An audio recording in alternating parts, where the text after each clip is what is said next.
Come on. If you know him to be wonderful, you need to stand on your feet and put your hands together. If he's made ways out of no way, he's wonderful. If he's had to dry your tears, he's wonderful. If he's opened some doors and made some ways that nobody else could have done, he's wonderful. Come on, bless him in this place. My soul say yes. My soul say yes. My soul say yes.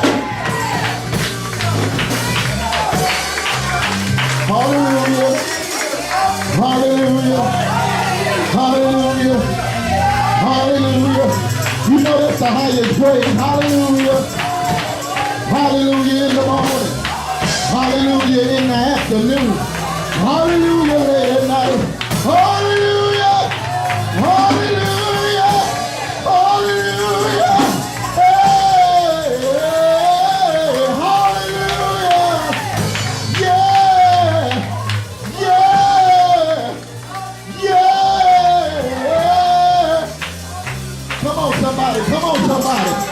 Come on, let's shift the atmosphere. Hallelujah. You brought me over. You brought me through. You kept me all week long. Hallelujah. Didn't let no hurt, harm, or danger come my way. You were there. You were there. You were there. Come on, give me praise. Oh.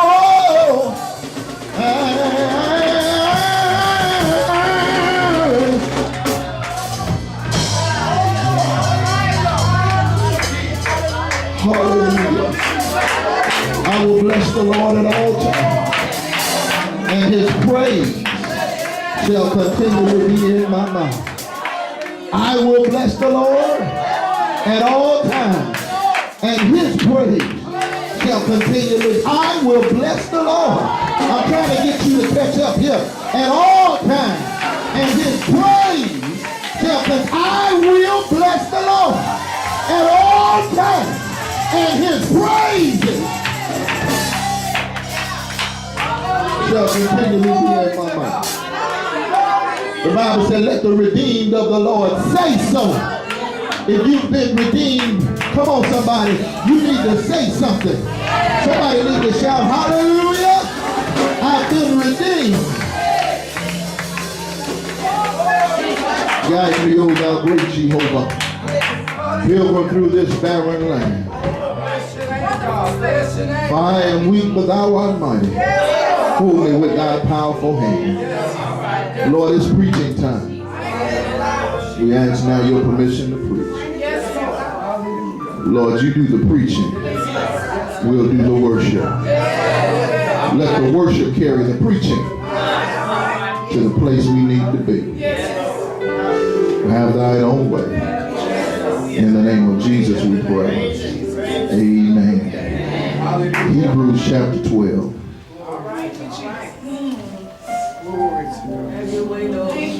We bless God for our music ministry. We set the atmosphere and make it conducive for worship. Hebrews chapter 12, we greet you in divine love. Giving honor to God our Father, with Jesus Christ our Savior, and the Holy Spirit our comforter and keeper and guide. To our ministry staff, and the totality thereof, to our deacons in training, to our mothers, to all of our ministry leaders, and all of you God's children. This is the day that the Lord hath made, and we ought to rejoice and be glad therein. You ought to come to church with a praise that you got to get out. Help me in this place. Verse number 1. Hebrews chapter 12. Wherefore, seeing we also are compassed about with so great a cloud of witnesses, let us lay aside every weight and the sin which doth so easily beset us, and let us run with patience that race, the race that is set before us. And how you gonna do it? I'm looking unto Jesus. That's a shout right there. The author and finisher of our faith, who for the joy that was set before him endured the cross, despised the shame, and is set down at the right hand of the throne of God.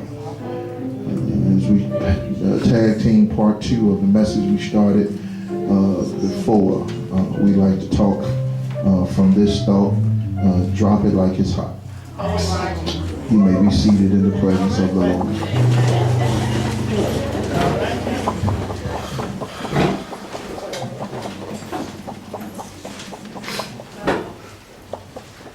By way of introduction this morning, we want to share again a recap of the message Sunday before last. Last Sunday we celebrated Father's Day, so we took a pause. The initial message we talked about, you're not in it by yourself.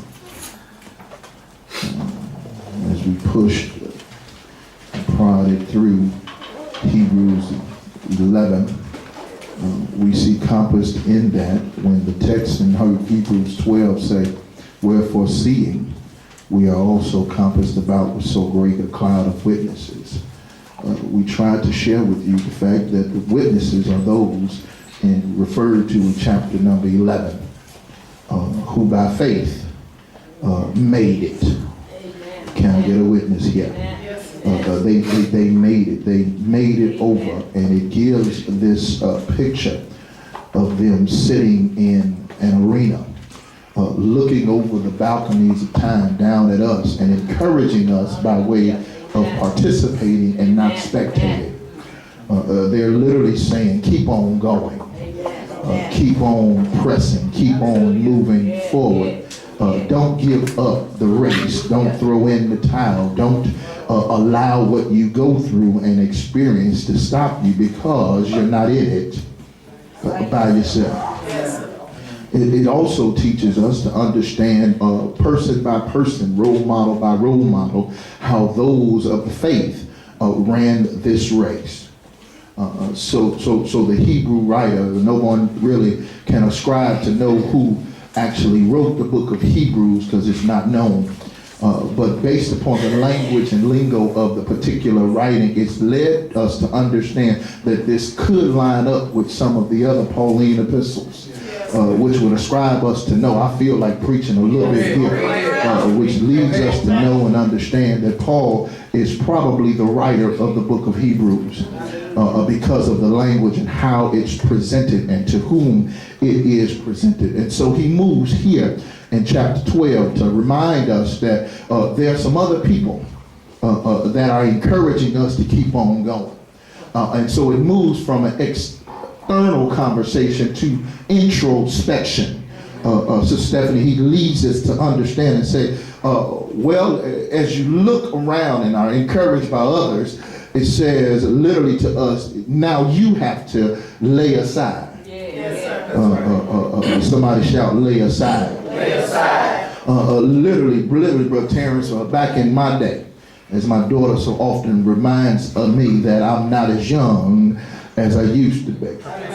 There was a terminology they used, talked about drop it like it's hot. It comes from a secular conversation, secular lyrics leading to understand and a dance and all of that kind of stuff. And there was one by the name of Tyler Perry, as Mud did talk, say, I can't drop it like it's hot, but I can lower it down like it's warm. I wish I had some fat folks here. So as we glean this, Sister Gill, we glean that particular time. He literally saying, somebody shout, drop it like it's hot. It teaches us, Lady Pete, that what you have or what you're holding or what is holding you, sometimes you got to release it with the quickness. Oh, God, I feel like preaching. Somebody shout, release it with the quickness.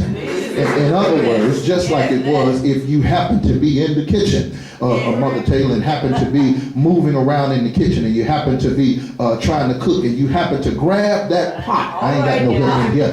Without a pot holder, without a towel, and it's hot to your hand, you have to drop it. Come on, somebody, like it's hot, because it's not good for you to hold on to things that may burn you. Y'all didn't see me coming, but I'm on my way. So what our text is saying, in other words, you have to lay aside every weight. You have to drop those things. I ain't got no doubt in here.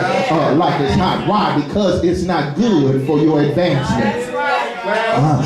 Yeah, I'm trying to help somebody. There's somebody in here in the building in UBC this morning that you've been holding on to some stuff that you need to drop. I ain't got no help in here. Why? Because it's impeding your progress. It's slowing you down. It's stopping you from advancing. What is it that you got to hold on that's holding on to you? What are you holding on that really is holding on to you? What are you holding on that's really holding on to you? Well, since you're looking at me, let me go on and tell you, is it an attitude? Is it a behavior? Is it some way or walk of life that God is trying to dismiss out of your life, literally to the point of telling you it's time to evict it? Come on, talk to me, somebody. When you look at eviction, and there ain't nobody in here probably been down this road, but you got that pink notice on the door where they told you didn't pay your rent, you didn't pay your bill. It's time for you to be evicted. They're not waiting on you. You got to move when they say move. Look at your neighbor and say, don't get evicted. Don't get evicted. Why? Because there's a time and a place for you to get things lined up. Here in our text, let me go and preach it like I feel it. I've been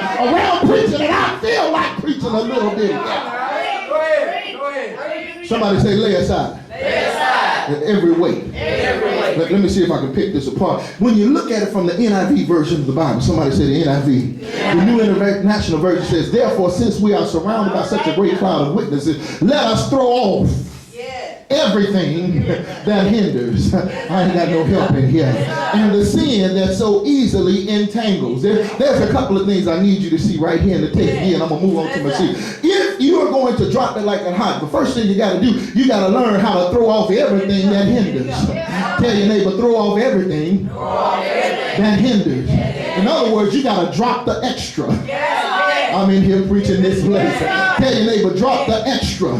In other words, drop the extra, the excess, that stuff that is not conducive for your journey. It makes it harder for you to move forward when you got extra baggage. Come on, talk to me, somebody. I don't care what your baggage is. It could be an attitude. Come on, somebody. It could be a person. Y'all sitting here looking at me. It's some extra stuff that you're carrying along with you that's making your journey or your race hard to run. The Bible says, let us throw off everything. The extra. Why? Because that extra, that excess is slowing you down. You're trying to get somewhere in God and you can't get there enough or soon enough because extra is attached to you. Excess is attached to you. How many people are carrying people that need to be walking? God, I wish I had the right house in here. I understand if they cannot walk for themselves, but Reggie, I understand as a baby, when a baby comes in the world, they don't have the capacity to walk for themselves, but when they can walk and you still carrying them, they become extra. Y'all sitting here looking at me and sound like conviction is coming through the house. Because there are some people that you were supposed to been let go. There are some people you were supposed to been dropped. There's some people around that been holding you back. You want to go. You see your next level. You see the advancement. But it's hard to get there when you got extra. It says throw off everything that hinders. It says drop the extra. You got to drop the extra like it's hot. Somebody say drop that extra. Tell them again, say drop that excess. Why? He said throw off everything that hinders. If it hinders, it's not helping. God help me in here. I share this with people. I think I need to encourage you. You can't help others at the extent of hurting yourself. That's right. I wish I had the right house. Sister Nicole, some of us have the best intentions. Some of us have the best mindsets. Some of us have the biggest hearts. Want to help lottie-dottie and everybody, but you can't help folk at the extent of hurting yourself. Yes, sir. Yes, sir. You're so right. Our problem is that people take our meekness for weakness. Somebody say meekness for weakness. In other words, just because you're meek, they think you're weak. And they try to take advantage of you. But when you understand the understanding or the real true reality of meekness, meekness ain't weakness. Meekness is strength under control. God talk meek to me in here. In other words, just because I'm meek don't mean that I'm weak. I got strength. It's just under control. I'm not wayward with it. It's not loose and long lasting. It is under control. Just because I don't mean that I don't know how. What my real folks in here that ain't no punk. Come on, somebody. I mean, just because I don't cuss at you. Just because I don't fight, I wish I had the right house up in here. Don't push me. I'm close to the edge. I wish I had the right house here. Tell your neighbor you got to drop the extra. Let me get on out of here. It says, lay the lust off everything that hinders. And then it says, and the sin. King James talks about the weight. That's that extra. And the NIV says, and the sin that so easily entangles. First thing you got to do is you got to drop the extra and the excess. Second thing you got to drop that entangles. Somebody shout entangle. Entangle literally means, Lady P, causes to become twisted together or caught in. God, I'm preaching in here. I gave by way of introduction talking about those that are in the arena. It gives you this Greek arena. Anybody remember the movie 300 or the Gladiators? Y'all remember Greek Romans, how they would get together in the stands and they be cheering as those that are on the court are going at it by way of battle. This entangle literally looks at it from the standpoint of a race, and they're running the race, but accordingly they had on these long flowing garments. I wish I had a praying church. And so when it talks about getting entangled, it was hard to run with the garments because the garment would get caught up. I wish I had the right out. And entangle them that would impede their progress. And literally it's saying sin has entangled you where you can't run the race, you can't move forward because every time you try to move, it keeps tripping you up. God, I wish I had. That's why you gotta drop it. Come on, somebody, because if you don't drop that sin, it will entangle you, it will hinder you, it will have you caught up. I wish I had some fair folks in here that know sin will get you caught up. Okay, since y'all gonna act like that, Sister Grace, everybody but you, since they acting like they sin will get you caught up. Come on, talk to me, somebody. Not only will it get you caught up, but it'll get you knocked up.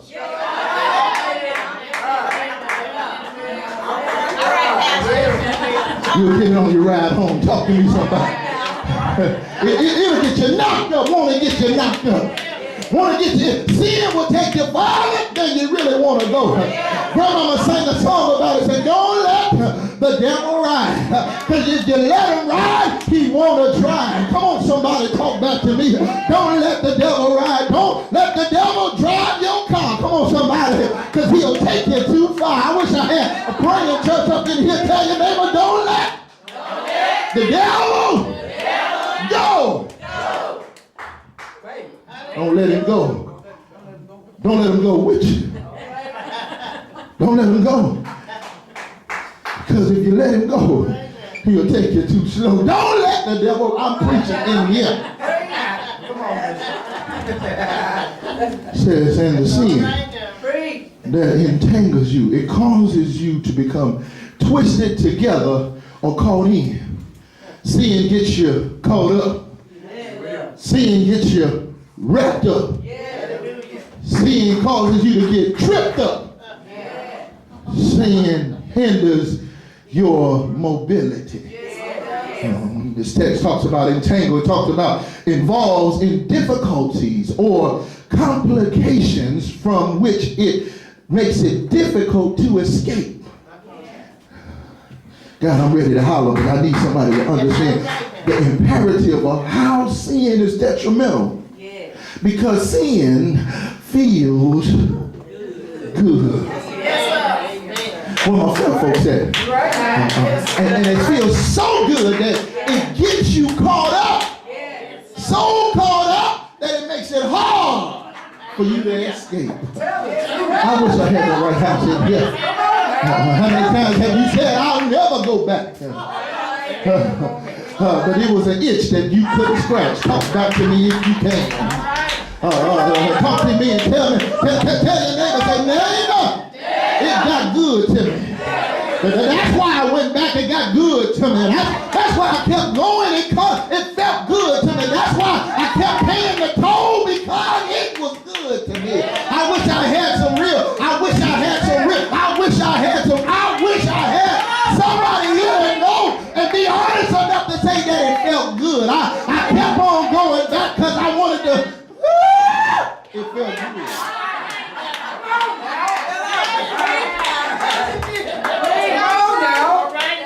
Brother Ray, it gets you caught up. Y'all sitting here looking at me like I'm the only one that enjoyed sin. Thank you, Deacon Kurt. I'm the only one that enjoyed it. Come on, somebody. The more you do it, the better it felt. The more you kept going back. I wish I had the right house. But it entangled you. It had you snared in. It had you trapped up that you could not keep moving forward. Tell your neighbor, you got to drop that. That entangles you. Who got you caught up? I'm trying to leave it alone. Who is it you can't leave alone? Who is it got your nose so wide open when it missed you feel like you're drowning?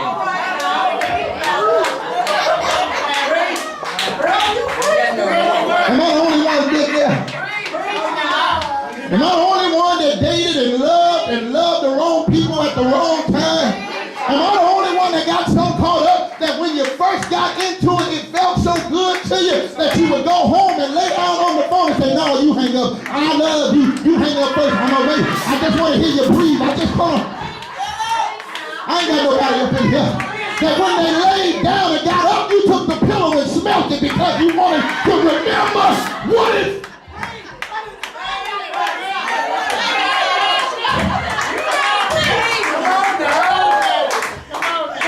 I feel like going to the step, but they playing with me here.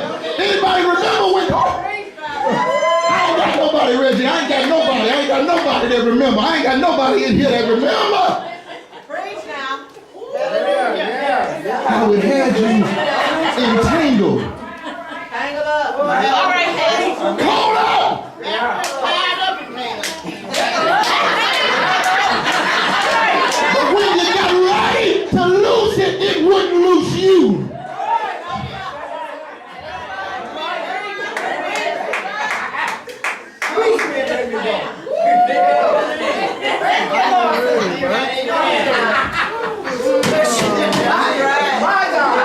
I'm gonna free myself if I don't help nobody else. Y'all sitting here looking at me. Let's keep it real. Keep it real. Yes, sir. You preaching. Yes, sir. I mean, he hard down preaching. Somebody needs to know. You gotta drop the extra and the excess. I've been through. You gotta drop that entangles. The Bible says on this wise, let us lay aside every weight. Every way. When you look at it in King James, when it says every weight, it literally means, Brother David Washington, every burden or bulging load. God help me. It says, and the sin, or in other words, the offense, that which is done wrong. Yes, sir. Yes, sir. Yeah. Yes, sir. And if I have some fair folks here, you know what's wrong. Yes, sir. Nobody got to prophetically preach to you about your sin and your wrong. You know what's wrong. Some of us do what I call premeditated sin. You do know you get more time for premeditated murder than murder. In other words, they say you thought about it. I ain't got no help in here. Some of us have committed premeditated premeditated sin. You knew it was wrong when it came up in your mind, but you planned it out. Hey, I'm going to meet you over here. I'm going to drop this off, and then I'm going to make that turn. I wish I had the right house. Yeah, I'll double back. I'll be back in a minute. All right, come on, somebody. You already know. You planned it out. So the consequences of premeditated sin is that the consequences levy harder. He said, let us run. I was ready to holler, but I got to drop this here. Tell your neighbor, let's run. In other words, when you drop the excess, when you take off the stuff, the burdens, when you lay aside and the sin that offends or that which is done wrong, that has entangled you, when you drop these things, it allows you to move forward. So when you drop, come on, talk to me, somebody.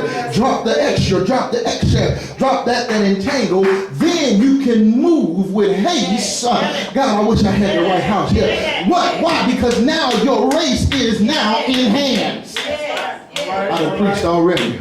Somebody shout in hands.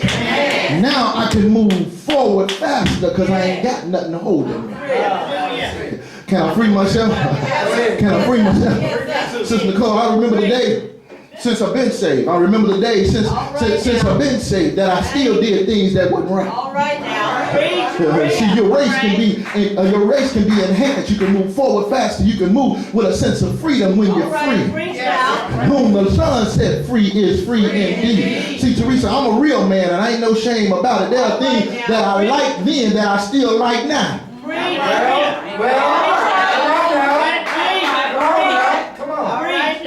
Now I just came by. All right. I just window shop. I ain't got no fat folks in here. I wish I had some fat folks in here. I'm so free. I'm so free, Brother John Curtis. I'm so free. And my race and my walk is enhanced because now there were times that everywhere I went, my phone went with me. All right now. Preach now. I'm going to help somebody right on through this. See, and I had the security code on my phone. And when I would come in the house, I'd put it on vibrate or turn the ringer off. And every time I would have it, I had it face down. Because there was some stuff that had me entangled. I ain't got no weapon yet. But now that I'm free, I ain't got to have no lock on my phone. I ain't got to have no code on my phone. I can leave it whatsoever. I ain't got no help in here. Because if she happened to pick it up and look at it, it don't matter to me because I ain't got nothing that has me entangled or snared.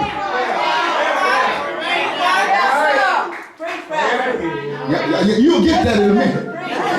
See, my walk is in hands. I wish I had some help in here. My anointing is here. I can move in the things of God because I have nothing that's holding me back. Why? Because the course that's set before me is more prominent than the path that's trying to hold me.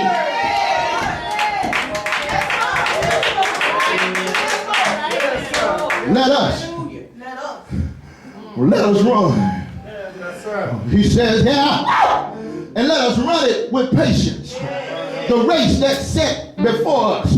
In other words, when it talks about literally let us run, it said let us spend one's strength in performing or attaining that which is before you. I wish I had a praying church. You don't miss that. I said to spend one's strength in performing. When you drop that has been hindering you, holding you, the extra, and that got you entangled, when you release it, you can be enhanced to go after and use that strength to keep running. God, I just got through preaching right there. In other words, you can run, you can go, you can move, because that was holding you is no longer holding you, and the energy you was using to keep up the sin, now you can use it to run the race.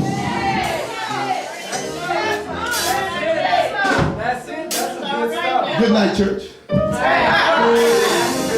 May the good Lord bless you real good. Till we shall meet again. Tell your neighbor, drop it like it's hot. Because when you look at it, I'm closing, I'm through, I feel like hollering, but I get to do it later on. When you look at it, Jesus said, looking unto Jesus, who is the author and the finisher of our faith. So when I get discouraged, when I feel like giving up, when I got that stuff that so got me so caught up and entangled, all I gotta do is look at Jesus. He didn't let the lies. He didn't let the sin. He didn't let the frustrations of this life stop him from completing his course. I wish I had the right house here. Tell your neighbor, you better drop that stuff. Tell him again, say, you better drop that stuff. I'm through, the door is open. If you're here,